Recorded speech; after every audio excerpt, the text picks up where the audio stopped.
Nesse vídeo eu vou te ensinar como que a decisão na hora de estruturar os seus dados pode impactar na complexidade da tua lógica. Aqui nesse exemplo que eu estou compartilhando com vocês, a gente tem uma lista aqui de pokémons e eu tenho a opção de selecionar esses pokémons ou de selecionar.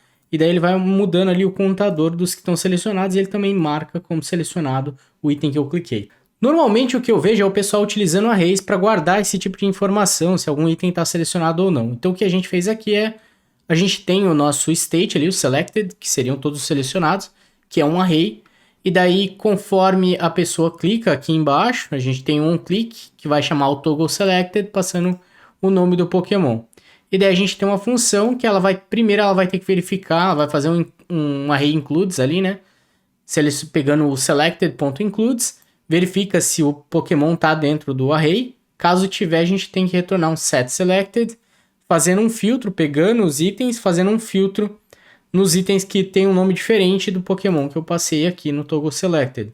Caso ele não encontrar dentro do array, ele só vai retornar um set selected, inserindo ele como último elemento da lista. Então isso aqui, quando a gente está trabalhando com array, pode ser que você implemente a lógica que mude um pouquinho, pegue o index off, faça um slice no array para remover o item, mas no geral é dessa forma que quando você está trabalhando com array, você precisa verificar se o item está lá dentro, daí remove o item, ou caso o item não tiver, você insere, então tem essa complexidade. Sem contar que dependendo do tamanho da tua lista, quando você está trabalhando com includes, ele vai olhar item por item para ver se aquele item que você está olhando, se ele existe dentro daquela lista. Então ele vai ter que percorrer o array, não é uma operação talvez trivial, dependendo do tamanho do teu array.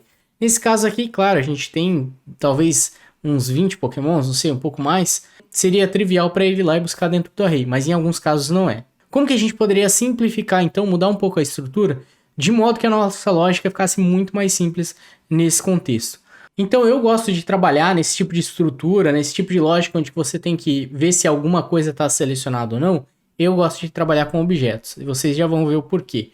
Eu vou trocar aqui para objetos, ele vai começar a dar erro, mas a gente já vai corrigir, tá? Então eu troco aqui para objeto, no selected e o set selected, e daí o que eu vou fazer é que aqui, para verificar se ele está ativo ou não, ao invés de eu utilizar o includes, eu só vejo se no selected tem um name ali do Pokémon. Então isso daqui já basta para dizer se está selecionado ou não, tá? Porque se ele estiver dentro do objeto, se tiver a presença do nome lá, aqui ele já retornaria true, ou retornaria undefined se não existe, ou retornaria false se a gente tivesse clicado e clicado novamente para retornar para o não selecionado, né?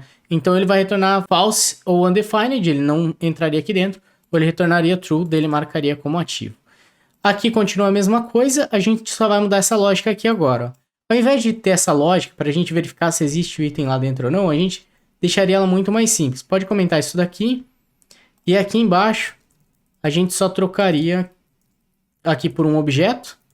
Pode simplesmente colocar aqui, começa esse objeto com o valor atual, que seria o selected, e aqui você vai substituir uma chave, que seria um name, que é o nome do nosso Pokémon, e vai inverter a seleção dele, selected name.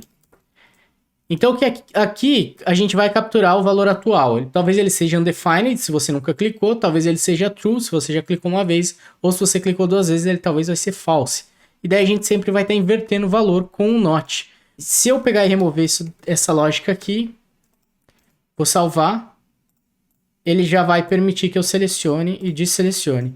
E agora, para corrigir ali o contador, porque não é selected.length agora, porque agora, nesse caso aqui, a gente tem um objeto, então a gente tem que extrair os valores dele, precisa filtrar pelos que estão como boolean true, no caso, com os que estão como true, e daí sim eu pego depois o length. Você vai ter que vir aqui fazer um object.values,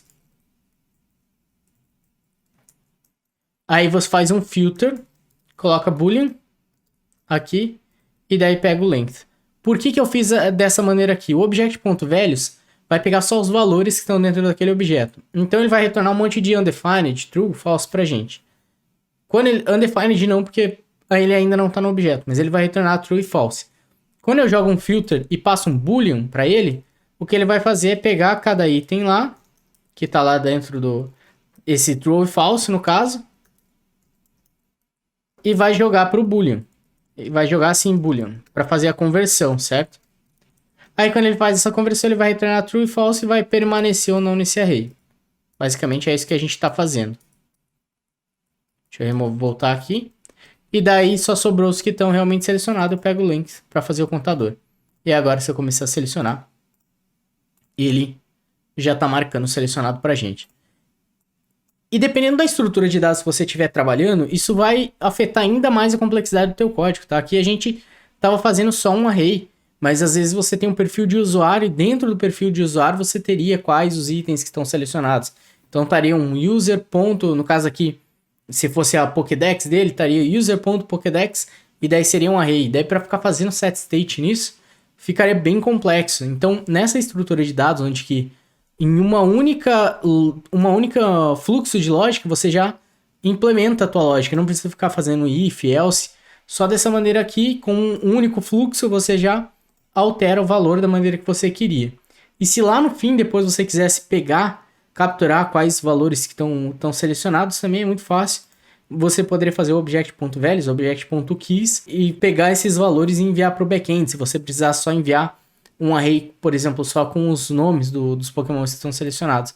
Aí você transforma os dados só na hora que você for enviar para o servidor, por exemplo. Então, por isso que é muito importante quando você está trabalhando no front-end, quando você está trabalhando com dados, você primeiro pensar qual maneira que você vai manipular esses dados, para pensar depois qual seria a estrutura ideal para passar por aquela manipulação. Como que você vai definir uma estrutura que vai deixar o teu código lá no final muito menos complexo, no caso, muito mais simples, né? Por isso que eu digo que a estrutura de dados que você definiu pode impactar na complexidade da sua lógica, exatamente nesse caso, nesse exemplo que a gente viu aqui.